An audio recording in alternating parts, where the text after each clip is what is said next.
Hi, I'm Dr. Lisa Bagnall from We Teach Nursing. I have a Facebook page called We Teach Nursing.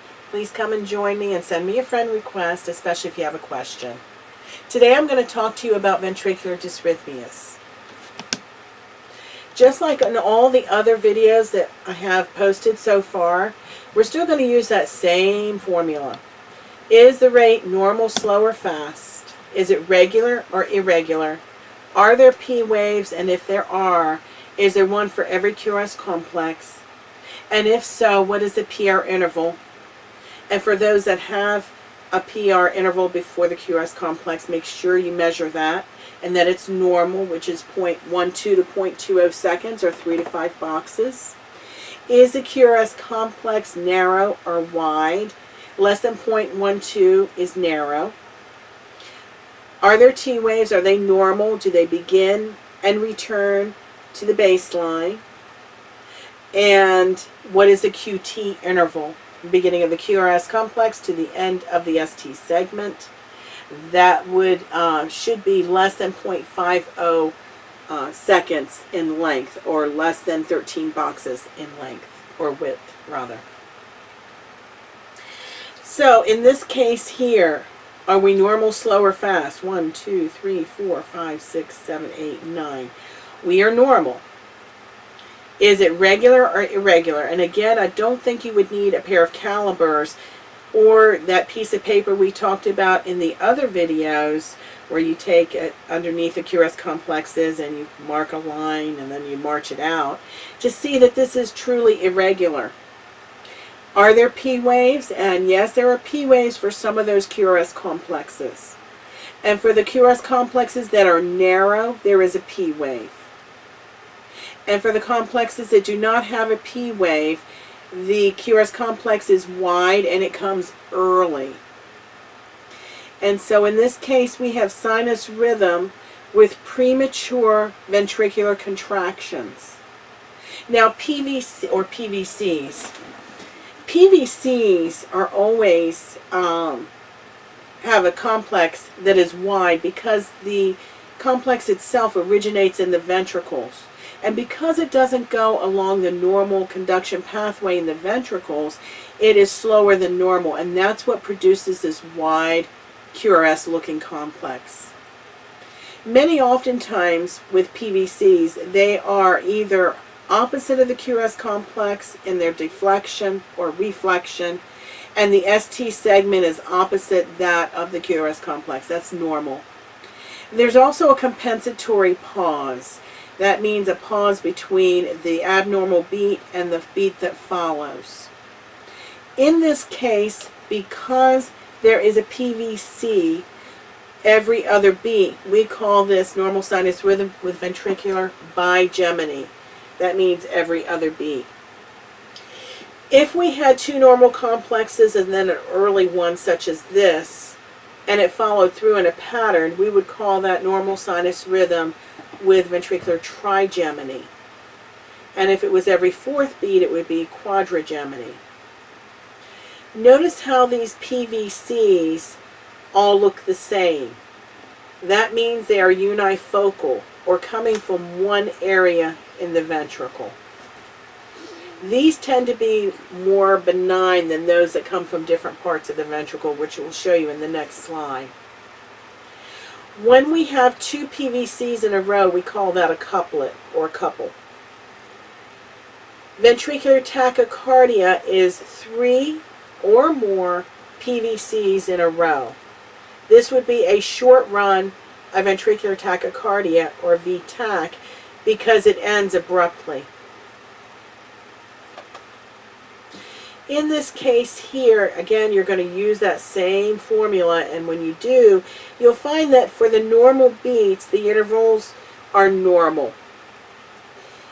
However, we have a beat that comes early, and it's wide and ugly. The ST segment's the opposite in this case. And when you look at another, further down this rhythm strip, you'll see another PVC, and it looks different from the first PVC. This would be your multifocal PVCs. And these tend to be more dangerous because it can precipitate into ventricular tachycardia sooner than those with unifocal PVCs. That is not to say that those with unifocal PVCs can't go into ventricular tachycardia. I'm just saying here it's more dangerous because more than one area in the ventricle is irritated. Ventricular tachycardia, you'll notice again we use this algorithm here, for lack of a better word, to determine what the rhythm is. However, it does not take a rocket scientist to understand that once you see ventricular tachycardia that looks like this, that you're going to sit there and take the time to look for P waves, okay? Because you're not. You're going to be running for the defibrillator. This is true ventricular tachycardia. Now, if I were to take my piece of paper, my calipers, and go from here to here to here to here, you could estimate your ventricular rate. And it can be anywhere from 100 up to about 250. Now, if the rate is 100, that would be slow V-tach. And in those cases, many of those patients may or may not have a pulse.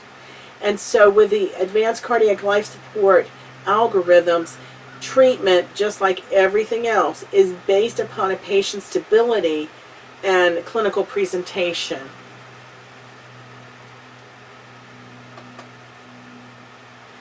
Just like ventricular tachycardia, idioventricular rhythm also originates from the ventricles. The difference here is rate. Now, think about the normal pacemaker sites of the heart. The SA node fires normally at 60 to 100 impulses per minute. If that pacemaker site fails, the AV node takes over, and its native rate is 40 to 60 impulses per minute. If that particular pacemaker site of the heart fails, the last pacemaker site is the ventricles themselves.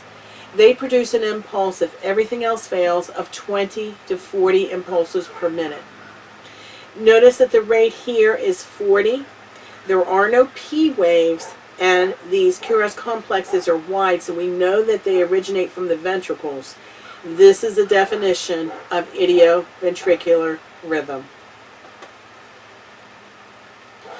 Torsades de pointes is a fancy word that means polymorphic ventricular tachycardia or tachycardia that comes from the ventricles that has different points of origin.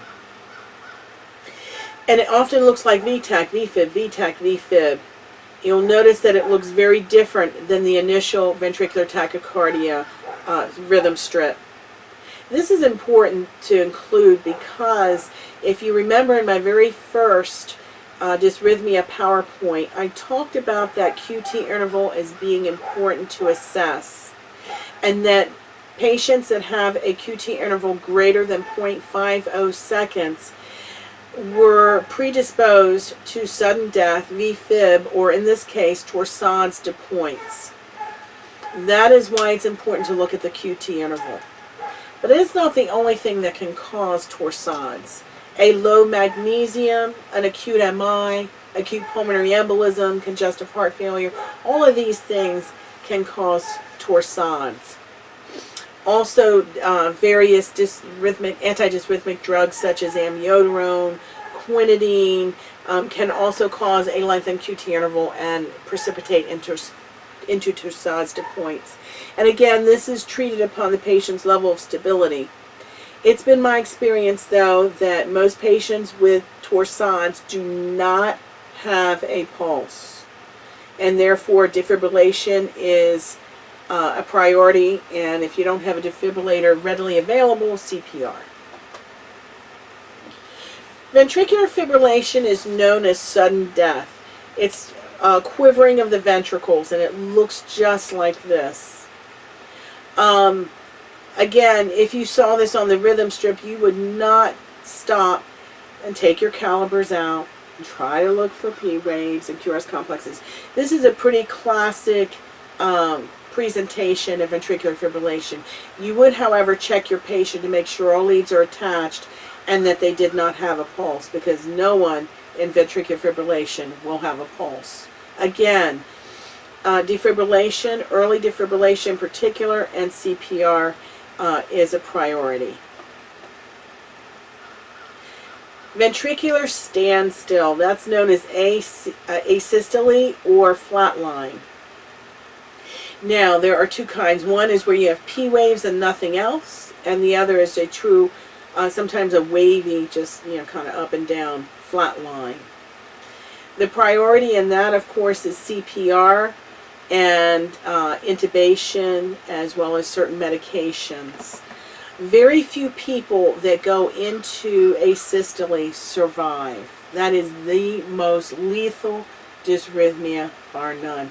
In fact, just like many of your other situations, you have to find the cause of the asystole and be able to correct it in order for the patient to survive. Now, a couple of points to remember that are critical are: make sure that you treat the patient and not just the rhythm. The treatment depends upon the patient's clinical signs, symptoms, and level of stability. It's also important to remember to check your patient first, along with your rhythm strip. Don't just check the rhythm strip and say, okay, now I'm going to shock my patient because they're in VTAC, and they're not in VTAC, they were brushing their teeth, and believe me, it has happened. When you initiate in a rapid response team or the code team, or the doctor arrives at the bedside, make sure you have that patient's chart pulled up and that the primary nurse is in the room to answer any critical questions, such as what was the patient doing, why were they admitted, what are the vital signs been, what led up to this, because those answers may direct the team into the treatment for that patient, and that can save that patient's life. Make sure that all your emergency equipment is up and going and working. You should do that each and every time you walk in the door and see a patient. Is the suction there? Is it hooked up? Does it work? Do you have your tubing connected? Is there a Yankauer suction? Is there oxygen hooked up into the wall? Is there an ambu bag in the room? Is the code card in the room if your patient starts to become unstable? And are they hooked up to the EKG leads to that code card? That's important. Early intervention such as CPR, defibrillation when indicated, and alerting the medical staff when the patient begins to deteriorate will make all the difference in that patient's outcomes. It truly can mean the difference between life and death. This concludes this PowerPoint.